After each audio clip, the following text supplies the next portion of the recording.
প্রকৃত কথা। অর্থাৎ আপনি মুক্তিযুদ্ধের চেতনার কথা বলবেন, অথচ আপনি গণতন্ত্রে বিশ্বাস করবেন না, মানবাধিকার বিশ্বাস করবেন না, আইনের শাসনে বিশ্বাস করবেন না।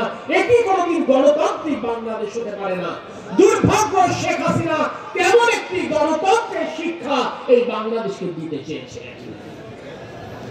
16 বছর আগে যে আন্দোলনের সূচনা হয়েছিল, দেশনেত্রী বেগম খালেদা জিয়ার দেশ বাঁচাও এবং মানুষ বাঁচাও স্লোগানের মাধ্যমে দিনে দিনে, মাসে মাসে, বছরে বছরে সেই আন্দোলনের সহযাত্রী হিসেবে বিভিন্ন রাজনৈতিক দল, বিভিন্ন সামাজিক সাংস্কৃতিক সংগঠন আমাদের সেই আন্দোলনের সহযাত্রী হয়েছিলেন।